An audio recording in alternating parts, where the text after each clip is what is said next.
All right, I'm Cody Horton, Managing Director for Diverse Recruiting Experts. We help companies hire and attract diverse talent for their open roles. I'm thrilled today. I've got Ciera with me today, and she's with NAAAHR Baltimore. Ciera, let's have you talk a little bit about your background and about your organization.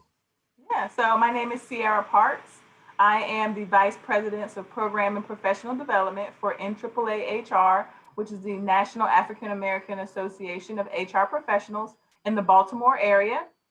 We have quite a few members and a very large following on our side. And the whole premise of the organization is to make sure that African American and Black HR professionals have the network they need to be coached, mentored, career opportunities, professional development opportunities, and to be exposed to different HR trends and coaching on. So in my personal life, I am an HR strategic coach, and that truly is based on my ability to come in, deliver results, assess talent, and develop the organization in a way that grows the business substantially.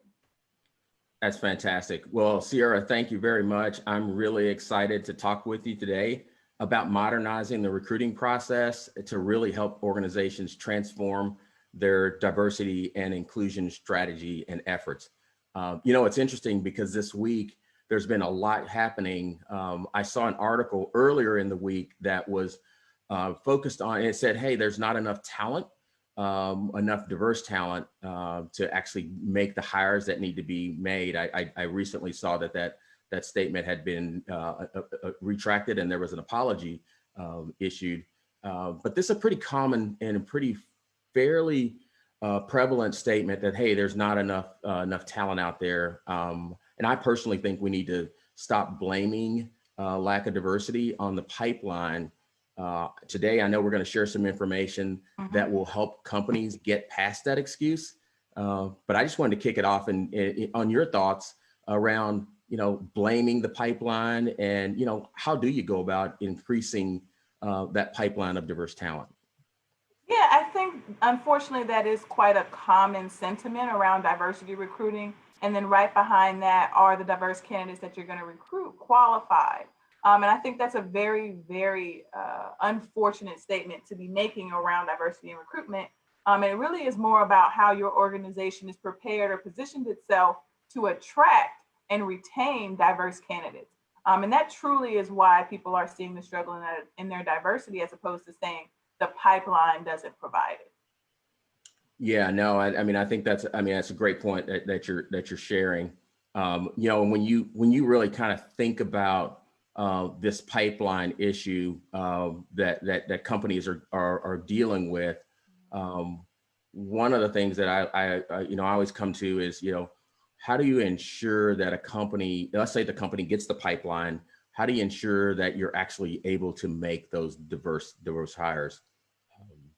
Love to get Yeah. So, there are a couple of things that happen. So in the traditional resource or sourcing recruitment process, right? There are some key steps that I think for diverse candidates you should be considering, right? And the first one is, what do the diverse employees that currently work for you say about the organization? Because if you have current employees who are in the market or are actively saying this is not a place where you feel comfortable, that is going to hurt your employer brand and ability to be able to attract other diverse candidates. Right behind that, it would be things like, what does your image say on online platforms, right? So places like PayScale, Indeed, those types of job boards that allow for employees or past employees to write about the organization. Another thing that you really want to consider when trying to source around this is, where are you visible in the community? But also, when we start to go to the offer stage with diverse candidates, are we talking about pay equity for our diverse candidates?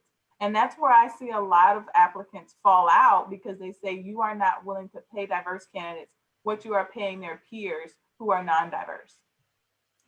Yeah, that's a great point, and just having up-to-date information on what roles are paying.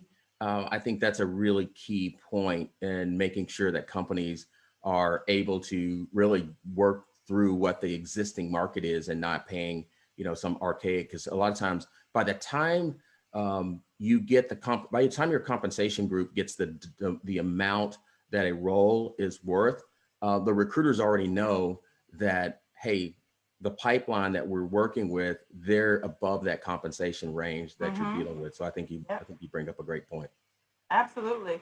And then in addition to compensation, Cody, what are some tools, some technology opportunities that they could leverage for a greater impact for D&I? Yeah, so in modernize, there's always this reluctance with recruiting, especially the bigger your organization is, the harder it is to implement these changes.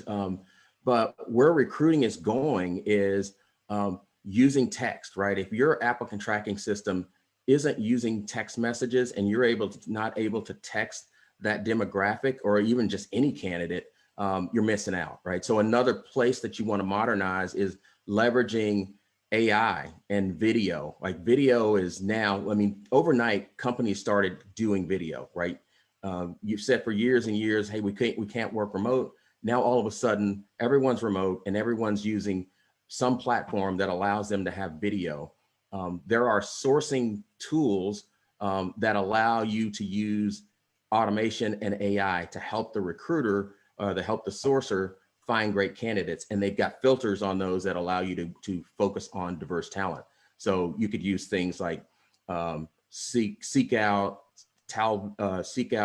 hire tool. There are a number of different tools that allow you to do that AI sourcing. You want to use tools that allow you to reach people in their social platforms. Facebook, everyone's on LinkedIn, but are you maximizing LinkedIn and the technology with LinkedIn? Being able to use Instagram as a recruiting tool, being able to work and make your profile look attractive so you actually draw more talent to the organization. So that's on the kind of how do you generate the talent, using things like virtual career fairs and virtual hiring events. Some companies are actually doing virtual hiring events using their existing Zoom or Google Chat or Microsoft Teams to do that interview. So those are some technologies that allow you to really kind of get those tools in place, leverage that pipeline that you're getting, and be able to evaluate some of those candidates.